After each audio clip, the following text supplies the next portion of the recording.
So I'm going to give you a little intro. Love it. But I want to ask you, so when I was doing my research, is it Lehigh or Lehigh? Lehigh. Lehigh? Yeah. I didn't know if I was giving it a little French accent there. Yeah, Lehigh. I've heard some pretty crazy Lehigh. things here, but So Lehigh. it's Lehigh. Yep. All right. Okay, well, here we go. Well, you guys, welcome back to Good Call. I've got my friend Troy here with me. And also, I wanted to ask you, it's Pelletier? Pelletier, yep. Pelletier? Pelletier, if you want to add the French in for that one.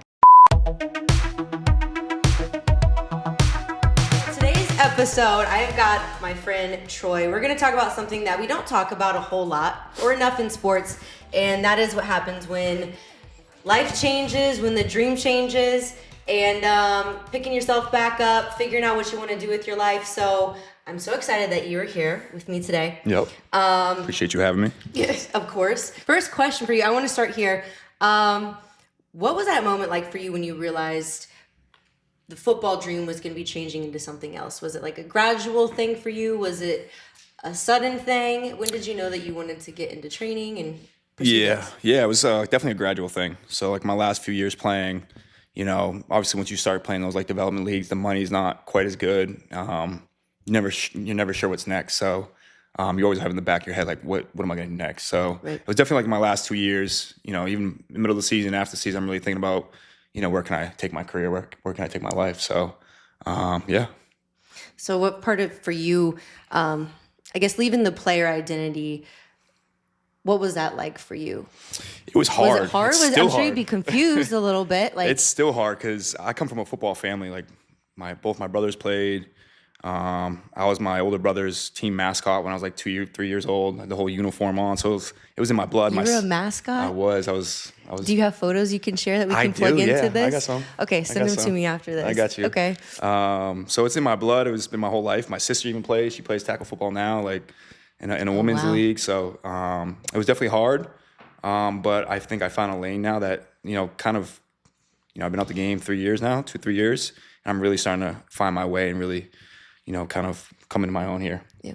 I'm curious how you mentally pivoted from, being an athlete to, I mean, you're still an athlete, but going from, playing and pursuing the career in the NFL to being the trainer, because at least for me, going from years, I mean, the only thing I knew was being a sports reporter from graduating college to Yep.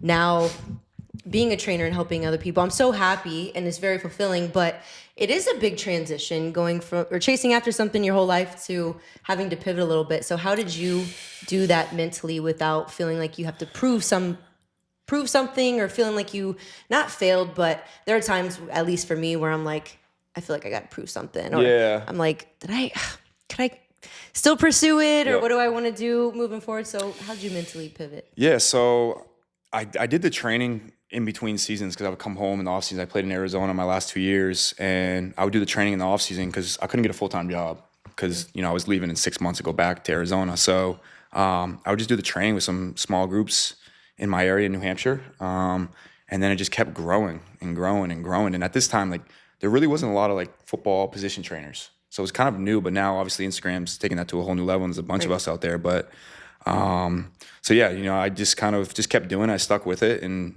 here I am 6 years later. And then, I kind of had those battles back and forth, like, do I do this full time? Like, how can I make this full time?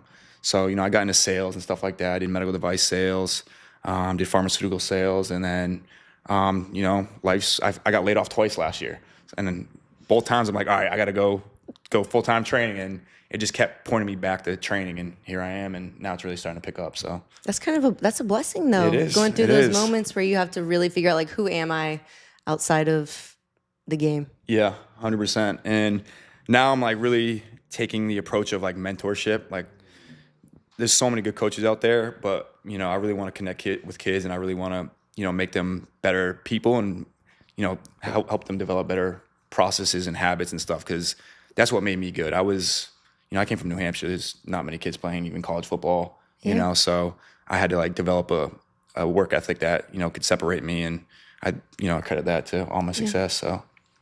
So you get that opportunity with the NFL. Yeah. I want you to take me through that moment of that rookie mini camp. What were you feeling?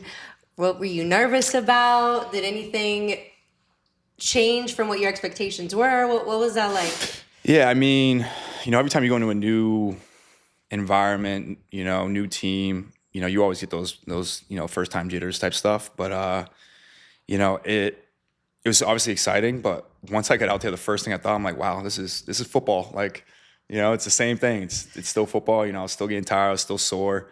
Obviously there's a lot of information that you have to take in and apply it immediately. You come in there on a Wednesday, Thursday, they give you a bunch of plays and you got to execute it the next day. So it's like, and this is your one opportunity. You dreamed about this your whole life. So, yeah, you got to come in there with the right mindset and just go out there and make some plays, have some fun. What do you think is the biggest lie fans think about getting that chance? That's a good question. I don't know. I just don't think they understand really what goes into it. Like, it's just the grind. Just like at the end of the day, it's real football. I think when I was going in, I'm like, I was trying to, picture like what's going to be different about this, and right. From college to the NFL, and then at the end of the day, obviously it's a step. They're just better, but it's the same process. You waking up early in the morning, you go on treatment, going to practice all day. You're sore, you're tired, a lot of meetings. So it's the same process. It's just obviously at a way higher level. Right. So that chapter eventually closes. What was that come down feeling like for you?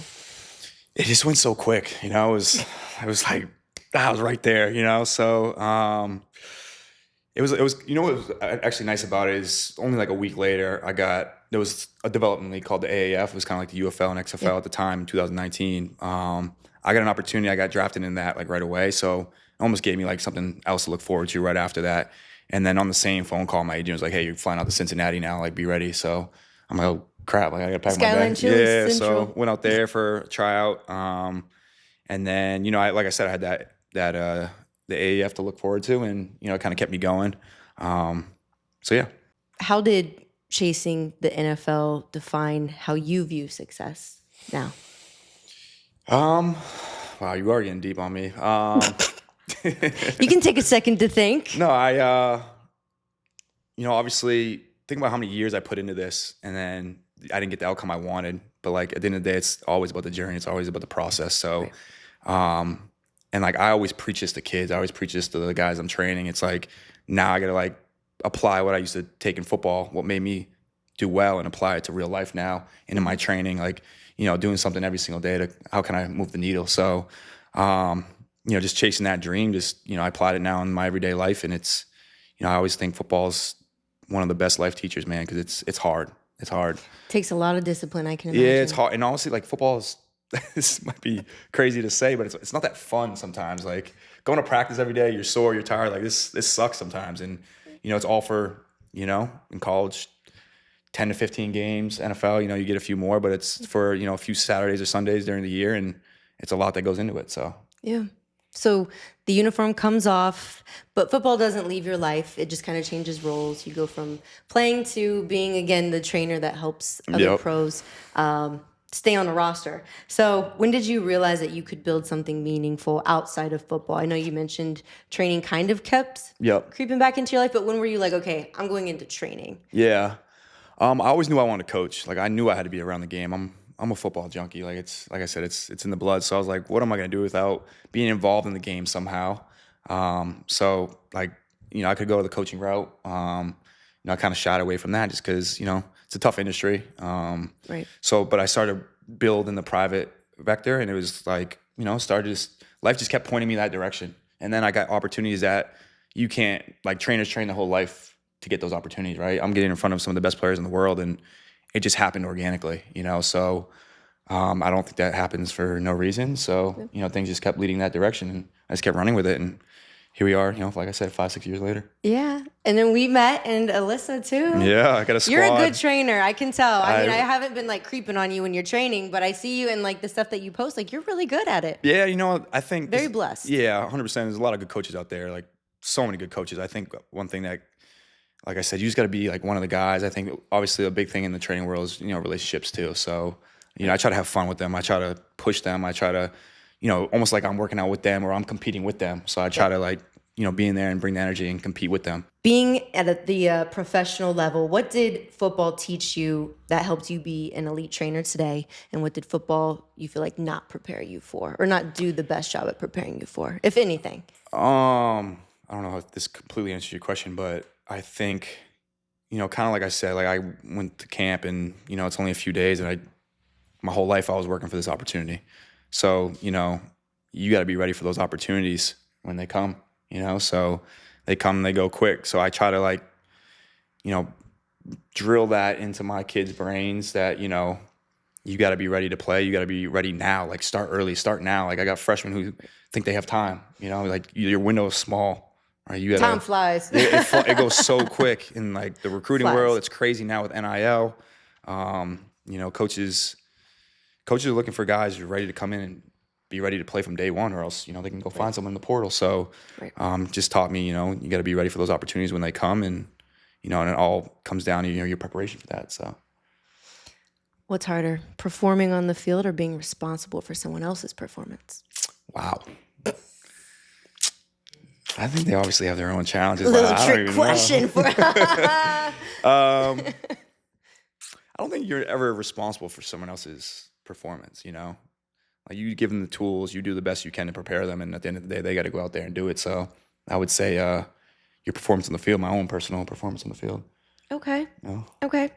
So you go from chasing your own reps to protecting someone else's career, which is a different kind of a weight, though, even though you say it's harder to be the one doing it. But you're still protecting someone's career and you're still providing them with, knowledge about how to train. Yeah. You're still a part of that. 100%. That's a different kind of weight. Yeah, no, I don't, like I'm maybe sometimes, a little too humble, but you're only a small part in their journey, right? A lot of people give me, pat me on the back sometimes, but I'm a small piece in their journey. Like, I'm just trying to do everything I can to make them better. And, they have a ton of coaches. They have a ton of trainers. Like, I'm not the only one. So I just try to do my best to be my best for them at the end of the day. Very humble. That's awesome, Troy. So what separates pros from almost pros? I think a lot of things go into it. And maybe it goes back to your question earlier, like, I don't think people understand how much goes into decision making. Like there's so many different factors to, who makes a team and who doesn't, right place, right time, position needs, politics, injuries. So, they move rosters around based around, around injuries and stuff like that. So it's there's a lot of good players out there as well. And, it's those guys, like I said before, just kind of go out there and take advantage of the opportunity. And obviously, if you have a higher stock going into it and you get drafted higher, then, you got a better chance to make the team just because, they paid you. So that plays into it. But there's a lot of factors. And I kind of just keep going back to the fact that, those guys that show up and perform. At the end of the day, it's a performance industry. You got to go out there and make some plays when it's your time to step up. So those guys make a few more plays and you're going to make the team, make the NFL. I like it. Okay, let's get technical here for a second because you're a receiver and that perspective matters. So when you're building a program for a pro or somebody at a high level, what are the non-negotiables for you when it comes to protecting them? What do you mean protecting them? Like, hey, you need to have these skills down packed so that when you go out there to perform, you're not going to be caught off guard. You're not going to hurt yourself. What are the non-negotiables when it comes to and this is all levels, not just pros, like all pro, like high, like college almost to pro, somebody who's wanting to get drafted? Yeah, I think it's funny because sometimes I train younger kids and they're like, what am I doing this for? This isn't fun, but it's the same stuff that I'm doing with 8-year-olds that I'm doing with the pros. Like the fundamentals don't change. Okay. So the attention to detail is just that more intense, So, for the pros, like I'm the same way. It's the same thing. It's just how detail oriented can you be? Like how can we really just lock in on the smallest of things and, maybe just add a little bit more of a, little bit more deception. I saw you doing your videos. So they were, that's where the dancer came in, added a little boogie into the move. So, just being how detail oriented can we be? How much can we really lock into the small stuff? Because that's the stuff that's going to separate you. These guys are all freak athletes, right? You're not there for no reason. So, I just try to be annoying, a kind of a pest about the details and the small things. You have to be. You have to be. So I'm sure you see training videos online that make you just like, oh God. So what is your pet peeve in the training videos you see online that would get a guy exposed on Sunday? Oh, I thought you were going somewhere else with that question. Something that would get them exposed. just like I'm talking in circles about bad habits, like guys that don't tuck the ball away or, just do too much to get open, just creating bad habits. That's the type of stuff that'll, when it comes down to the moments in the game that matter most. And if you aren't practicing the right way, that's when you get exposed the most. It's crazy you asked that because literally that was my next question. What's the most misunderstood part of getting open? Misunderstood part of getting open. Man, misunderstood part of getting open. I think to like the average fan, I guess like they think like there's so much that goes involved. That's so much involved in getting open. It's not always just one person. You know what I mean? There's a whole concept around it. Like one person's gotta, it's guys getting each other open. So, everyone's got to do their job on that play to ultimately be successful on that play. So, I think a lot of people always looked at like that one person, but sometimes someone else didn't do their job, and that's why it didn't work out on that play. So, okay, yeah, you're answering very, very well. I'm trying. Good. So, if you had 10 minutes with a young receiver right now who's trying to make it into the league, what would be the first thing you would focus on with them, and maybe what's the first piece of advice you'd give them? Stick with it, because I get a lot of young guys get frustrated quick because I really nitpick on things that kids don't always understand, like why I'm being so annoying about it or why I'm being such a stickler about certain things. But definitely stick with it. It takes a lot of time.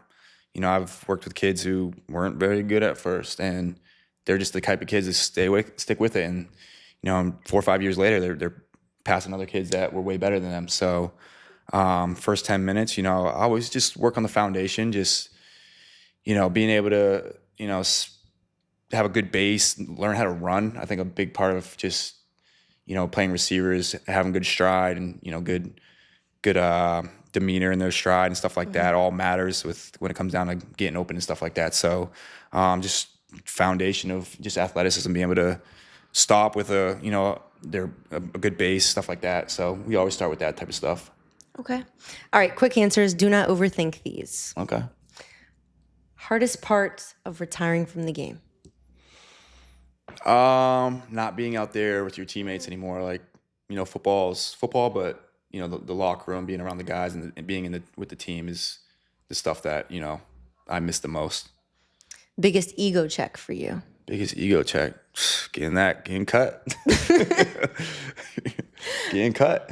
A habit that separates pros? A habit that separates pros. Geez, popcorn questions. We're live right now. Habit that separates pros. You got me. A habit that separates the pros. A habit that separates the pros. I'm trying to think of a good one. Like I feel like I've kind of said a few of them. Could we come back to that one? We'll come back to this one. What's one thing you're never going to compromise on as a trainer? As a trainer, just like the consistency of it. I think sometimes kids come in with thinking, I can do this for a little bit and see instant results. It's just not how it works. You got to stick with it. So, when you come to me, it's not about, doing it 1 or 2 times. Like you got to sign up for the program, sign up, to stick with it and for the long haul, because that's the only way you're going to see results. You're not going to get everything you want in one day. So, dream person you would love to train? Dream person I would love to train. Alyssa raised her hand. Probably like a Devontae Adams, someone like that. One of those elite receivers in the NFL. Mike Evans, someone like that. Okay. If someone met Troy in 2026 and didn't know his past, how would you want to be described? If someone didn't know Troy and didn't understand his past? If someone met you today and they didn't know your past, how would you want them to describe you? Just being a good dude, a dude that cares about other players' success. Okay. You know what I'm saying? You know what I'm saying? Yeah. Seriously. Right. For the athlete who is listening, who's terrified of the after, who's terrified of what happens after football, what should they be building now so that transition doesn't break them later on? I think so many kids just think they're just going to go to the league and great, I'm not going to shoot that down. I'm not going to, I had mentors when I was a kid that told me, I could do anything. So I'm not going to ever tell a kid he can. I want them to think they can, but at the same time, you have to always be thinking like the NFL, what it stands for, not for long. So it's a very small percentage that makes the league Not for long, and unless last you're in the Aaron league. Rodgers. Yeah, and so you just always got to be thinking about like, what else do I enjoy? What else is going to make me happy? I think when I first kind of got into the process of searching for what's next, I always thought like, what can make me money? And as much as I was making, decent money doing the sales and stuff, like it's a good living, wasn't getting me up every day with, some pep in my step. So, and now it's like, I don't even feel like I go to work. It's so much fun. So I'm way happier now. The quality of life is way better. So, I'm excited to just keep building it. Good. All right, I want to end here, and then we'll circle back on the last question that we said we were going to circle back on. After everything you've accomplished so far up to this point, what would you say has been your best call? My best call? Yeah, your best good call. Because the show's called Good Call. So it's been a good call you've made. In my career? Probably, honestly, moving down to New Jersey, which is kind of crazy. Yeah, Jersey, just the opportunities down here. I'm in New Hampshire. There wasn't a lot for me. It was a big leap of faith. I kind of moved down here with zero plan. I quit my job and moved down like 3 days later. I was like, told my dad, who's, a little bit, he's old school, so he's a little bit harder on me. He's like, what are you gonna do? Yeah, what's your plan? I'm just like, good question. Just figure it out. And I've always been that type of kid anyways, kind of just try and figure it out. So here I am. And, it takes a while. You want it to happen quicker. But, 3 years later, I'm really starting to build something that, I really enjoy. And it's starting to, really, change my life. That's awesome. Yeah. I love that good call. Clock it. Okay. Let's bring it back. So what's one thing that separates... What was it? Okay. What was the other question that we were going to come back on? I still don't know it. Oh. I still don't know it. I have that Not separates the pros. mindset, nothing like that. What's something that separates the pros? Oh, I got to go one actually. Okay. Their level of competition. Because like the thing in the league is, again, those opportunities are, and obviously if you solidify yourself in the league, like you have more room to mess up, but you've got to be able to come every single day and compete no matter how you're feeling. Because that, I experienced myself. I've seen it with other people. Like, you have one bad day and you go back to the locker room and your locker's packed up. So you got to be able to, no matter how you're feeling, what you're going through, be able to show up every single day and compete at a high level. So, I think guys in the league just know how to compete at a really high level. And, I'm grateful that, again, I just had great people around me when I was young, just being around the game early. I was a nutbag as a kid. Like, I just played so hard, and I took it so serious, and if it didn't go my way, kind of had a bad attitude, but I was just so competitive, and, that I took pride in just, whether I had a good day of practice or not, like, I was always and I think my coaches could attest this in college, like, I was always, probably top 5 in effort in practice just because, I knew how to compete. And, once you get to the pros, like, you have to be able to know how to compete on every single rep. I like that. Yeah. I'm glad we circled back. That one hit me. That hit, I know. Yeah, I was ready for that one that time. You're speaking from the heart on that one. Okay. 5 facts about Troy that we don't know, and then we're done. I want you to look in the camera and be like, this is 5 facts about Troy that you didn't know. This is your camera. 5 facts about Troy. 5 facts about Troy that you didn't know.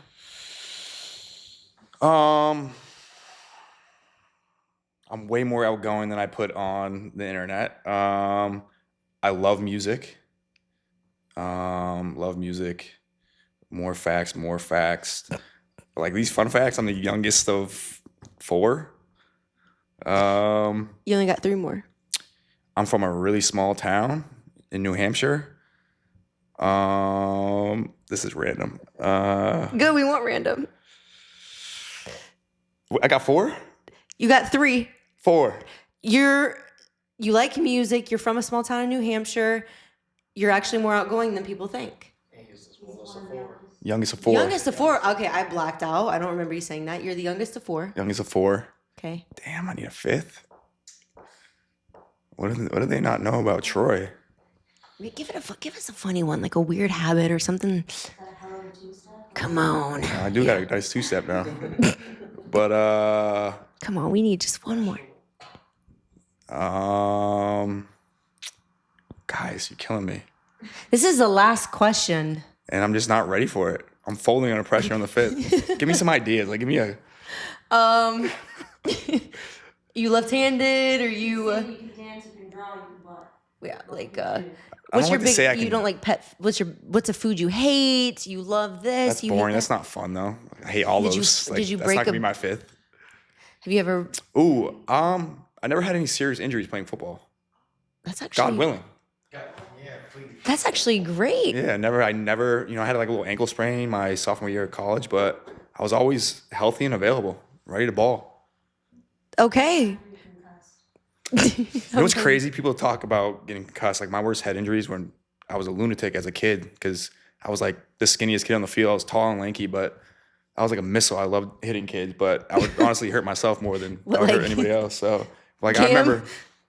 Yeah, no, the helmets we used to wear, I sound like I'm aging myself crazy, but like the helmets when I was in like the early 2000s, like it was like a little pad in there. Like the technology these helmets were, but I was come home with my bell ringing all the time. And the like concussion protocol was just way different then, you know? Yeah.